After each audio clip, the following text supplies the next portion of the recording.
Shalom. Mazmur 32 dalam bacaan firman kita hari ini menuliskan sebuah pengakuan yang melegakan sang pemazmur. Mazmur ini diawali dengan ungkapan, berbahagialah orang yang diampuni pelanggarannya, yang dosanya ditutupi. Berbahagialah manusia yang kesalahannya tidak diperhitungkan Tuhan dan yang tidak berjiwa penipu. Tidak ada kebahagiaan yang lebih sempurna selain kita mengetahui bahwa dosa kita diampuni dan ditutupi oleh Allah.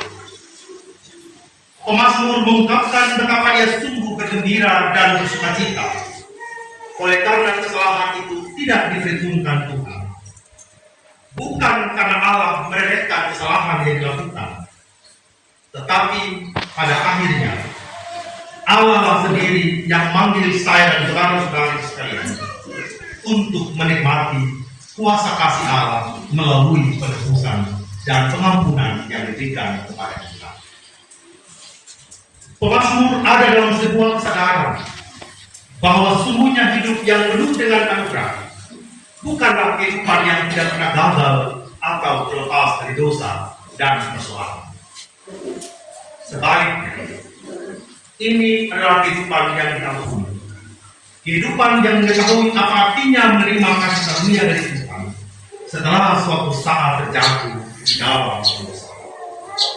Bapak, Ibu, dan saudara yang terkasih, berapa banyak dari kita semua yang saat ini benar-benar jatuh bangun di dalam menyadari bahwa sebenarnya kita berdosa dan kita sedang mengalami anugerah Allah.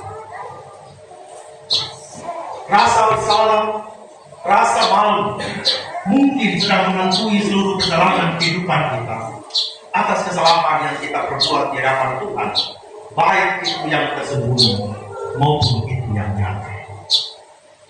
Tetapi pada akhirnya kebahagiaan untuk menerima anugerah Allah merupakan rencana Allah yang sejatinya juga mau diberikan kepada saya dan Bapak Ibu sekalian untuk menikmati kehadiran. Mazmur 32 adalah mazmur pertobatan Daud. Daud telah melakukan perzinahan dengan Batseba dan kemudian merancang segala taktik untuk membunuh Uria, suami dari Batseba. Daud sampai pada waktu tertentu menyembunyikan dosanya dan tidak memperdulikannya. Ia memilih untuk berdiam diri. Selama aku berdiam diri, tulang-tulangku menjadi lesu, karena aku mengeluh sepanjang hari. Sebab siang malam tanganmu menekan aku dengan berat, sum-sumku menjadi kering, seperti oleh teriknya musim panas. Bapak, Ibu, dan saudara yang terkasih, ada berapa dari kita yang nyaman dengan dosa? Atau pura-pura nyaman dengan dosa? Dihantui oleh rasa bersalah, menyimpan dendam di hati, menyimpan iri hati di hati, menyimpan kedengkian di hati. Mungkin di saat-saat tertentu kita mengatakan, inilah bentuk dari ego yang saya ingin tahu, supaya orang lain tahu siapa saya. Mungkin kita merasa dengan mempertahankan ego kita untuk tidak mengampuni orang lain, untuk tidak kasih muka kepada orang lain, untuk menyimpan kepahitan di hati, kita pikir segala masalah dengan saudara saya, dengan orang lain itu menjadi selesai. Tetapi tidak. Pertanyaannya adalah, sejauh mana sorak-sorai itu akhirnya menjadi perayaan dalam hidup? Sejauh mana spiritualitas kita sebagai orang yang percaya benar-benar hadir dalam ritualitas kita ketika kita beribadah di gereja? Di gereja kita menerima berita anugerah dan kita merespon itu. Di kebaktian di gereja kita menerima petunjuk hidup baru dan kita merespon dalam lagu dan pujian. Tetapi tidak kita rayakan dalam hidup. Liturgi hanya sebatas di pintu gereja. Pulang dari gereja, keinginan dan ego yang sedang kita raih. Sorak-sorai dalam sudut pandang dunia yang kita mau raih. Firman menjadi lewat begitu saja. Sapaan Allah kepada kita melalui sabdanya, seolah-olah hanya formalitas dan rutinitas yang kita. Pertanyaannya menjadi perenungan bagi kita. Benarkah kita dapat berdiam diri dalam dosa yang tidak pernah kita akui? Benarkah kita tetap bisa hidup bersukacita dengan dosa yang melekat pada diri kita? Dalam kesaksian Daud, ia dengan tegas mengatakan tidak mungkin. Kita tidak bisa berpura-pura di hadapan Allah. Kita tidak bisa menyembunyikan segala sesuatu. Bahkan sampai sum-sum tulang kita menjadi kering. Bukan sum-sum saja yang kering, tapi spiritualitas kita juga menjadi kering. Orang yang menyimpan dosa di hati akan melahirkan juga dosa yang baru. Dalam hati yang tidak mau mengampuni orang lain, jika itu kita simpan, dia akan menyebar kepada orang yang lain lagi. Karena dengan tidak bermaaf, kau sama saja dengan dia. Karena dengan tidak bermaaf, yang kita marah kepada suami, tapi siapa yang kena sempro? Anak-anak, keluarga suami, kakaknya suami, adiknya suami, nenek moyangnya suami, sampai di kuburan berbarang kita mungkin. Kau punya keturunan toh? Nah, biasa begitu. Kau punya nenek moyang, kau ini punya nenek moyang sama. Kau punya keturunan begitu. Jadi bukan orang yang hidup sejak salah, orang yang mati pun itu salah. Karena apa? Dosa akan melahirkan dosa, kepahitan akan melahirkan kepahitan. Pertanyaannya, kapan Bapak Mama bersuara-suara?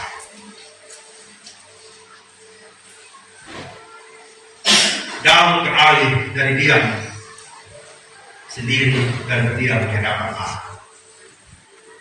Daud berbicara kepada Allah. Dia tidak menutupi segala dosa. Dia hanya membiarkan Allah yang menutupi segala dosa. Amin. Apa yang kita butuhkan dalam hati kita? Hal inilah yang kemudian menjadikan alasan bagi Daud untuk merasakan kebahagiaan yang sejati. Oleh karena dia meyakini bahwa Tuhan yang ia imani adalah Tuhan yang Maha Pengampun, Tuhan yang panjang sabar, Tuhan yang penuh kasih karunia, yang selalu melawan umatnya dalam kehidupan ini. Sebab jika kita mengaku dosa kita, maka Dia adalah setia dan adil, sehingga Dia akan mengampuni segala dosa kita dan menyucikan kita dari segala kejahatan. Dalam nas pemimpi 1 Yohanes 1 ayat 9. Jika kita mengakui dosa kita dengan kejujuran, dengan terbuka dalam kerendahan hati kepada Tuhan, bukan berpura-pura, tetapi dengan kesungguhan hati, maka Ia akan mengampuni segala dosa kita dan menyucikan kita dari segala kejahatan. Oleh karena itu, melalui narasi firman Tuhan pada hari ini menekankan kita hal. Yang pertama, kita mengaku dosa kita bukan supaya Tuhan menyadari kesalahan yang kita berbuat, tetapi supaya kita menyadari siapa diri kita. Sekali lagi, kita menyatakan pengakuan dosa kepada Tuhan bukan untuk bukan untuk membuat Tuhan menyadari kesalahan yang kita lakukan, melainkan membuat kita menyadari siapa kita.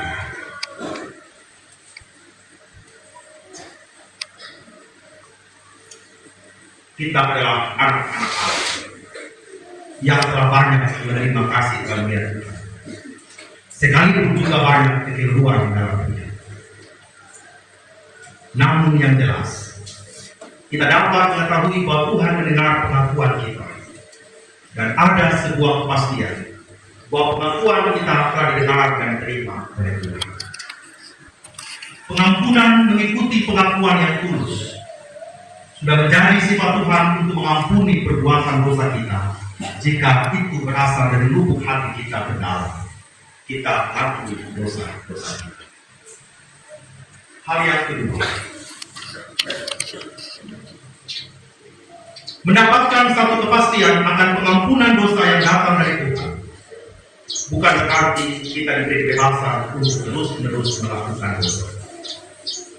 Selain mendapatkan satu kepastian akan pengampunan dosa yang datang dari Tuhan, bukan berarti kita diberi kebebasan untuk melakukan dosa. Bapak-mama, pengampunan itu Allah berikan, bukan berarti kita bebas dari seenaknya melakukan dosa. Tetapi agar kita terus mensyukuri kemurahan hati Tuhan atas hidup kita yang seringkali jatuh, dan Ia setia menyambut kita dengan penuh sukacita. Ini seharusnya menjadi sebuah kesadaran bagi kita untuk memiliki sikap hidup yang mau memiliki pertobatan setiap hari, dan terus menjadi dan terus berjuang hidup kudus, hidup benar seturut dengan kehendak. Kita tidak dipanggil untuk mempermainkan kesabaran atau anugerah Allah. Itulah sebabnya dalam ayat yang kedua dikatakan, berbahagialah manusia yang kesalahannya tidak diperhitungkan Tuhan dan yang tidak berjiwa sering. Jadi, jangan berpura-pura seperti kelihatan menyesal, padahal tidak menyesal. Jangan berpura-pura seperti mengaku dosa, tapi sebetulnya tidak ada pertobatan. Kalau mau, mau sampai kapan kita menipu diri kita sendiri? Kita bersalah dan kita berdosa. Tetapi Tuhan membuka jalan pengampunan itu bagi kita. Penyesalan itu benar-benar harus tumbuh, bertunas dan menghasilkan buah dalam hidupnya. Saya paham, masing-masing orang sedang bergumul dengan dosa yang kita lakukan secara pribadi, dosa yang dilakukan oleh anak-anak kita, dosa yang dilakukan oleh menantu kita, dosa yang dilakukan oleh istri kita, dosa yang dilakukan oleh pasangan kita, bahkan juga mungkin dosa sosial yang sedang kita alami akhir-akhir ini dalam hidup berbangsa dan bernegara. Bapak-bapak, segala sesuatu membutuhkan dari lubuk hati kita terdalam. Ketika dunia di sekitar kita hidup dalam kepalsuan, orang-orang Kristen dipanggil untuk hidup dalam kejujuran. Kami yang berdiri di mimbar pun rasa-rasanya tidaklah sempurna untuk menjalani kehidupan ini. Tangan yang sama itu juga yang akan menuntut ketika Allah menuntut saya.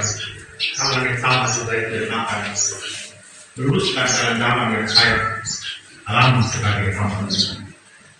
Demikian juga bapak-bapak semua. Beratnya dosa rasa-rasanya membuat kita minder, membuat kita kotor, membuat kita tidak layak di hadapan Allah. Itu baik. Tetapi jangan tenggelam dalam seluruh kepalsuan yang dibentuk oleh dunia. Dunia ingin kita hancur. Itu tidak normal. Orang lain menginginkan kita hancur ya Tuhan.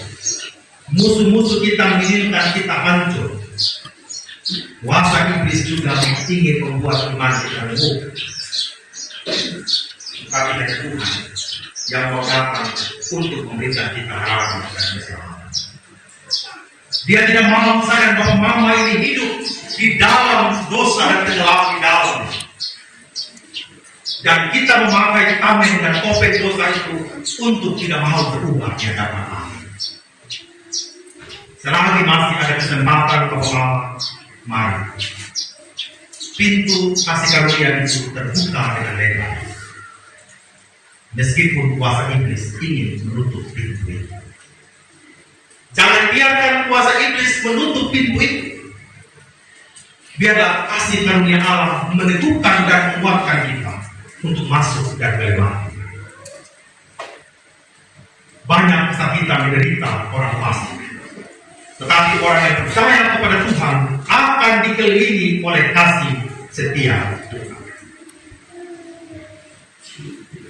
Orang benar bisa saja menderita, orang fasik juga bisa saja menderita. Tetapi orang yang percaya kepada Tuhan dikelilingi dengan kasih setia Allah. Mau kita menjadi orang fasik, mau kita juga menjadi orang benar sekalipun, bagi Allah hanya orang yang percaya yang dikelilingi oleh kasih setia Allah. Pertanyaannya adalah, apakah kasih setia Allah itu mau kita rayakan dalam hidup? Ketiga,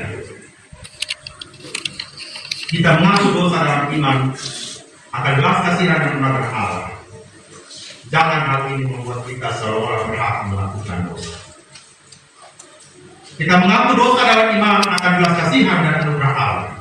Jangan hal ini membuat kita malah seolah-olah berhak melakukan dosa. Janganlah ada pada kehidupan yang mempermainkan anugerah Allah.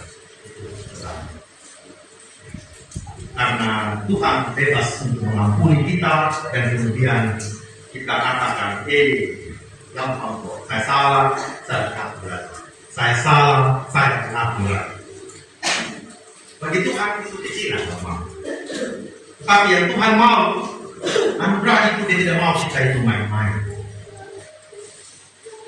Dosa kita sepakat Tuhan selesaikan di atas kayu salib. Tapi yang sering saya katakan adalah dampak dosa itu tidak baik. Kita musuhi orang lain untuk mengampuni.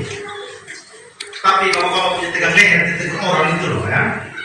Orang di samping, kita begini ya. Sakit leher. Ya kan? Orang lain, karena dia kita musuh datang ketemu kita dengan dong, kita langsung mundur pelan-pelan. Itu kan butuh usaha. Ya. Dan itu menyakitkan.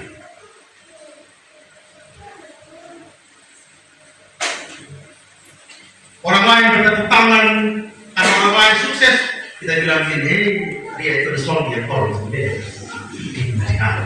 Orang lain senang, kita yang sakit.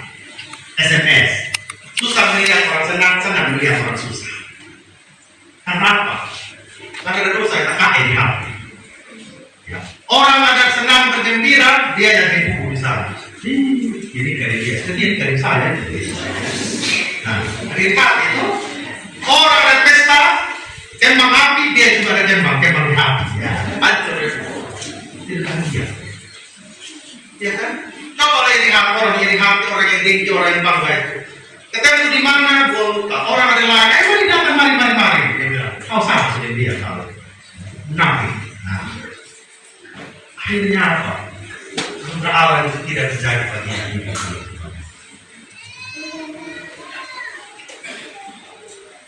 Tidak jadi pasindir